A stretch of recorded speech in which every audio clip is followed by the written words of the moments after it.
वकील साहब, आप कुछ भी करके मारे चोरे को घर ले आओ। आपको जो सही लगे ना वो आप करो। ठीक है, मैं कुछ करता हूँ। बड़ी मेहरबानी। भाई, जो इन्हें सही लग रहा है वो ये करेंगे, जो हमें सही लगेगा हम करेंगे। क्या हुआ? कोई सुन तो ना रहा हमारी बात?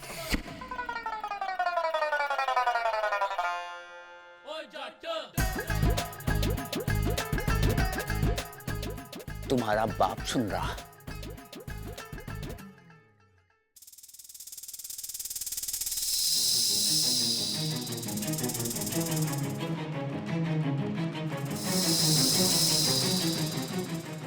बब्बल जी, आप चिंता मत कीजिए, ममता भाभी को कुछ नहीं होगा। मैं उन्हें कुछ नहीं होने दूंगी। बस कुछ समय की बात है। बब्बल जी, बहुत जल्दी आप दोनों अपने घर में होंगे, आपके अपनों के साथ, और ये आपकी इच्छा का वादा है। अच्छा,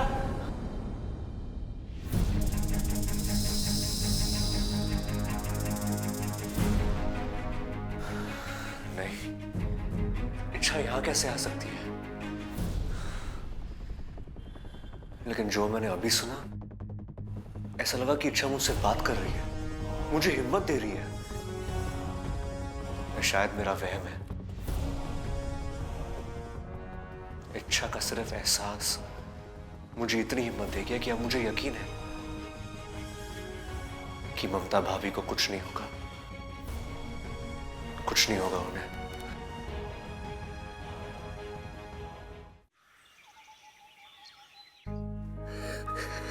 कहाँ मम्मी?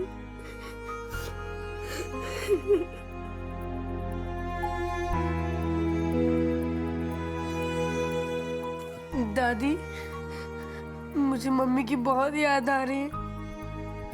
हाँ छोरा, हम सबको भी उसकी बहुत याद आ रही है। उसके बिना जीने की आदत ही ना है। दादी, मम्मी ऐसे अचानक क्यों चले गई? ऐसे मुझे लगता है मुझसे नाराज होकर चले गई। मैं हमेशा उन्हें तंग करता था ना, उनकी कोई भी बात नहीं मानता था, हमेशा मस्ती करता था।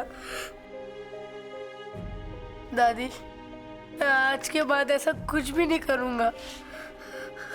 एक गुड बॉय बनकर बताऊंगा। बस एक बार मम्मी वापस आ जाए। आ जाएगी छोरा, जरूर वापस आएगी। जिन हालात में वो होगी, उन हालात से लड़कर वापस आएगी। क्योंकि बेटा, एक औरत तो हिम्मत हार सके, लेकिन एक माँ कभी हिम्मत नहीं हारती। हमारी आवाज उस तक पहुंचे ना पहुंचे, लेकिन तेरी आवाज जरूर उस तक पहुंचेगी। देख लेना छोरा, वो तेरी खातिर जरूर वापस आएगी।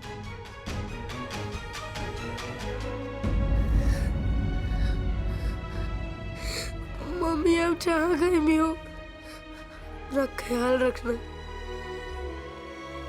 आपको पता है, मैंने इच्छा से भी कहा है आपको ढूंढ के लाने के लिए, क्योंकि जहाँ कोई नहीं पहुंच सकता, वहां इच्छा पहुंच सकती है। वो आपको जरूर ढूंढ के लाएगी, जरूर ढूंढ के लाएगी।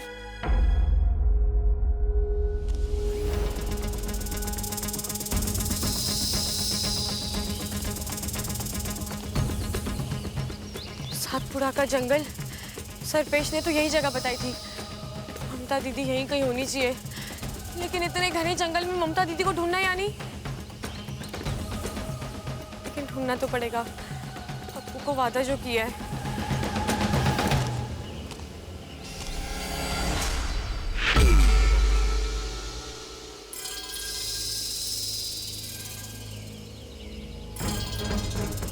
ये तो ममता दीदी की चूड़ी है।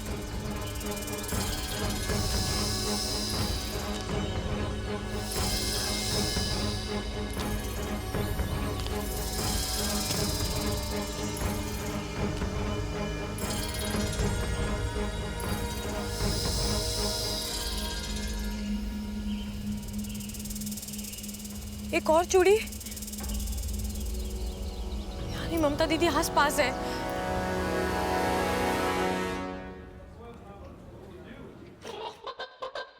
अरे भाई बात सुनो मेरी, मैं दादी से बात करूंगा, घर पे आपकी ही पसंद का खाना बनेगा, लेकिन ये वाला सिलेंडर ना आप दादी को वापस कर दो। अरे छोटे, फिर भूल गया तू?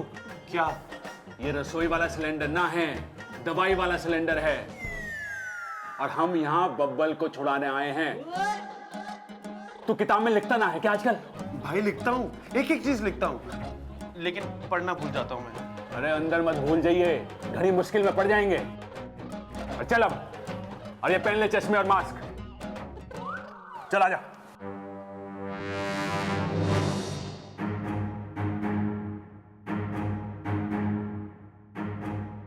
सलाम साहब। अरे अरे अरे अरे, कौन हो तुम लोग और बिना परमिशन के अंदर कैसे आ गए? अरे भाई, आपने जो मुझे बाहर समझाया था मुझे सब याद है। ये उल्टे सीधे सवाल पूछ के मुझे कंफ्यूज क्यों कर रहा है? चुप कर छोटे जी, हम वो दवाई छिड़कने आए। अरे यहाँ कोई पेस्ट कंट्रोल नहीं कराना है। टेस्ट? ना ना, आपको टेस्ट करने की जरूरत ना है, ये तो मच्छर और खटमल टेस्ट करेंगे। अरे मैं टेस्ट नहीं, मैं बात कर रहा हूँ पेस्ट की। ओ गेस्ट, अरे छोटे, ये हमें गेस्ट समझ रहे हैं, इसीलिए हमारी खातिरदारी करना चाहें।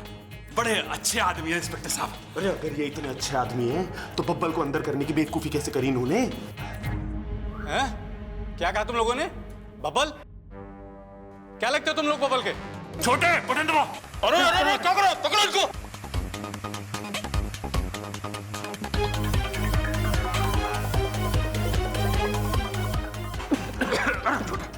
ये तुम लोग अच्छा नहीं कर रहे हो। बच्चा, अरे अब बच्चा बनने का कोई फायदा ना है, भुगतो। बटन दबाओ। मैं तुम लोगों को अंदर कर दूंगा। छोटे,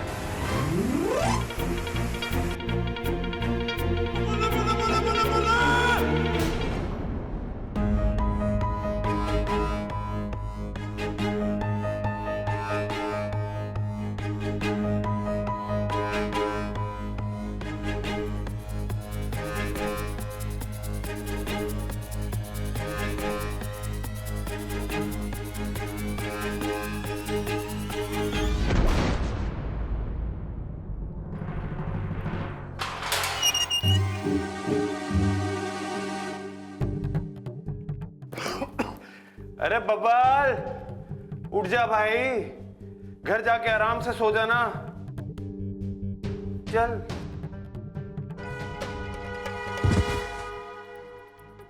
ये देखो, ये भी सो गया।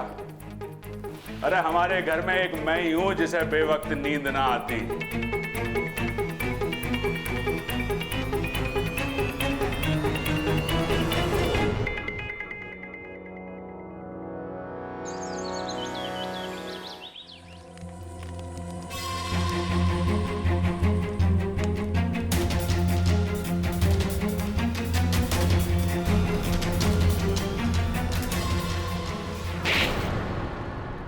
मत मारो उसे, छोड़ दो।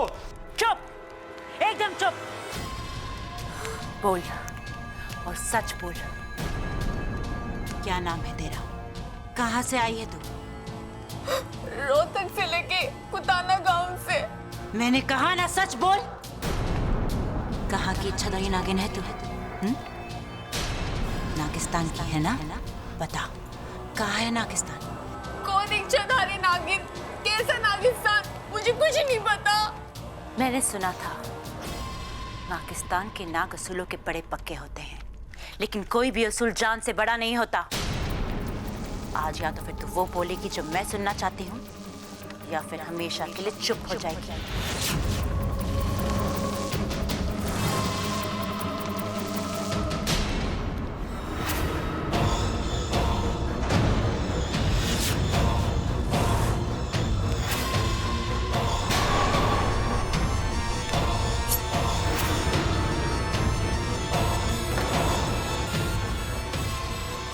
एक ही बात में तेरी विषग्रंथि बहार।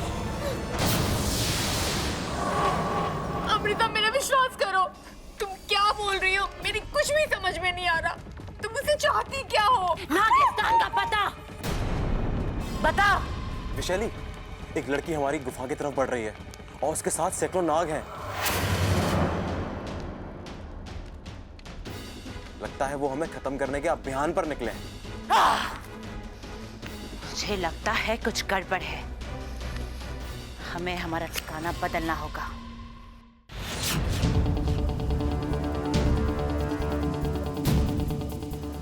चल चल चल।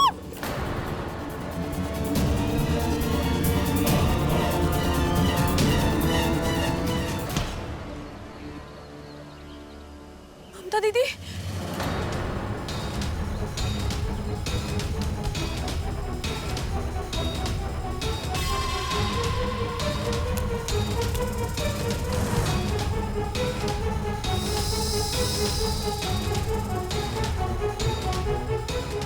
ये इच्छा कहीं मुझे शंकर के साथ देख ना ले।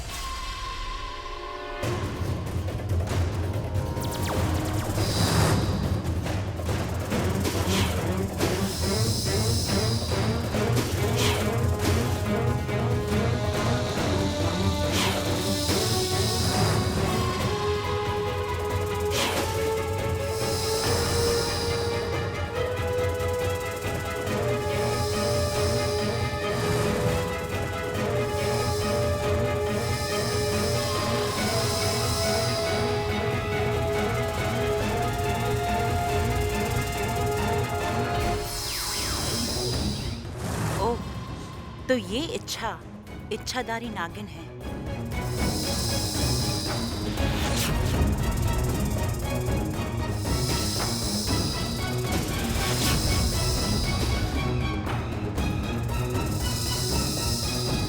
मुखिया जी, हमारी सपोली, उसकी जान खतरे में है। तुम चिंता मत करो सिपली। गुरुजी ने अपनी सारी शक्ति इच्छा के साथ लगा दी है। नागोमी देव से प्रार्थना करके ये उसे विशेष शक्तियां दिला रहे हैं। लेकिन वो जिससे लड़ रही है वो... शांत रहो सिपली, अपनी बच्ची की काबिलियत पर भरोसा रखो। बिल्कुल।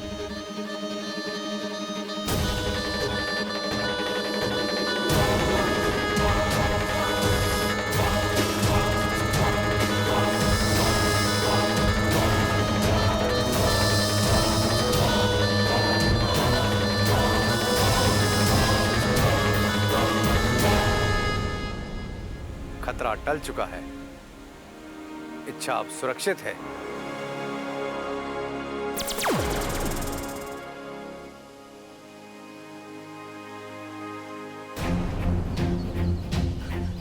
ममता दीदी, ममता दीदी, ममता दीदी,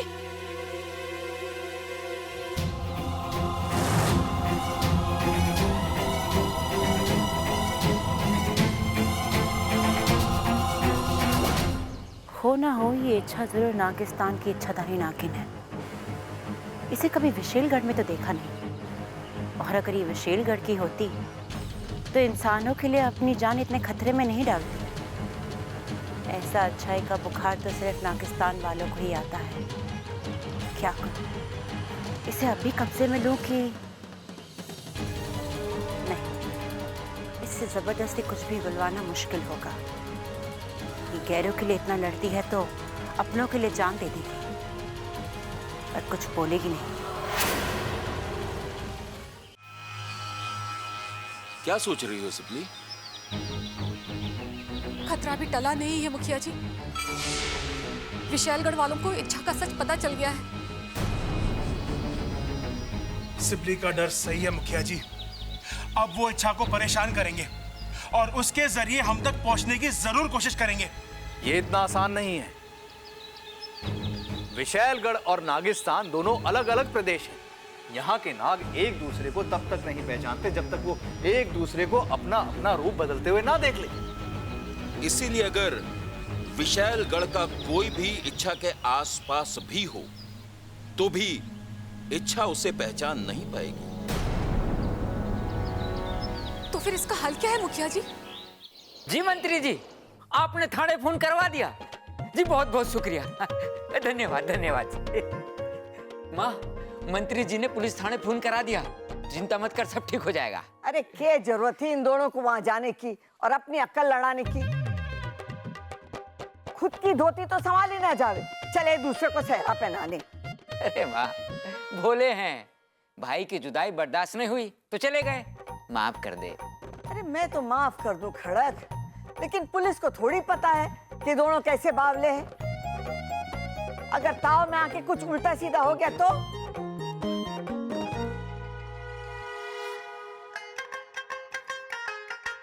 तुम लोग आ गए।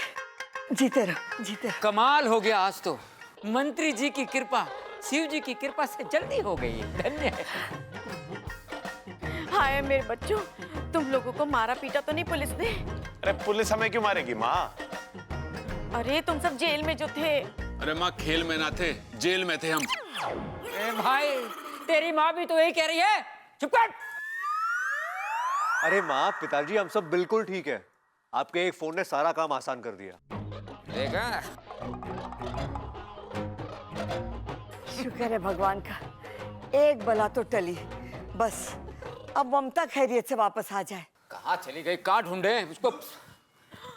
अरे अरे नाना भैया, कहाँ घुसे चले आ रहे हो? पता ना है घर में कितनी टेंशन चल रही है और तुम खटिया बेचने आ गए। चलो चलो चलो, ना चाहिए। प्रबल भैया ठीक से देखिए, ये सिर्फ खटिया नहीं है, खटिया पर आपकी बीवी भी है।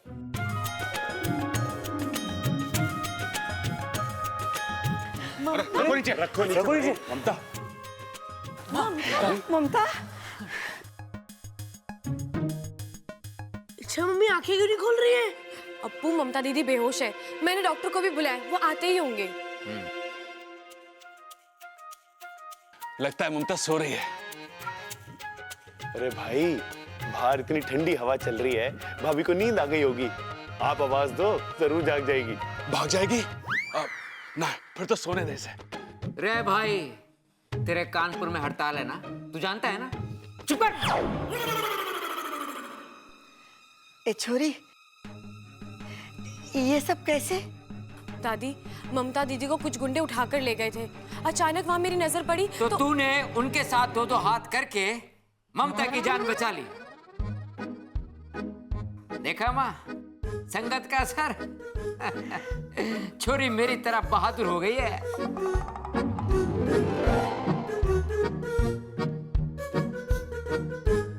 डॉक्टर साहब आ गए। अरे डॉक्टर साहब, आप यहाँ कैसे? आपको भी मेरी तरह भूलने की बीमारी हो गई है ना?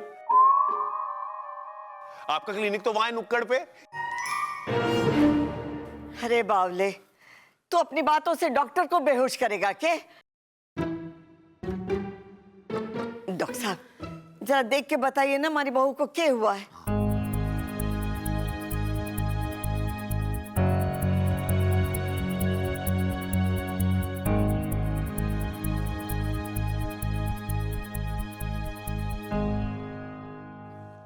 चिंता की कोई बात नहीं है।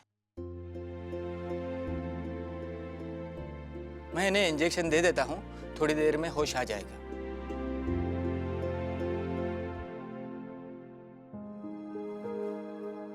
छोरी, और कितने एहसान करेगी हमारे परिवार पर?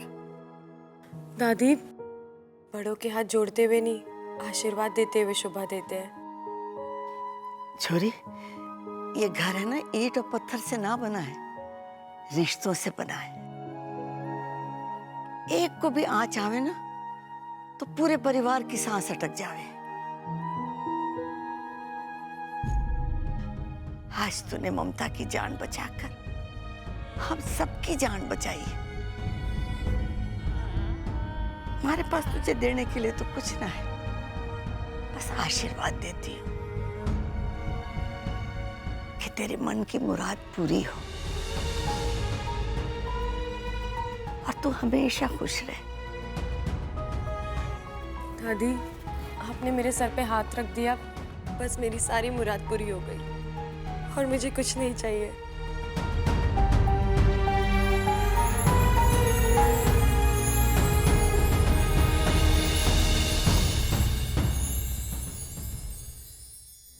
दादी, आपने आशीर्वाद तो दे दिया, पर मैं एक नागिन हूँ और मैंने जो मुराद की है वो कभी पूरी नहीं हो सकती।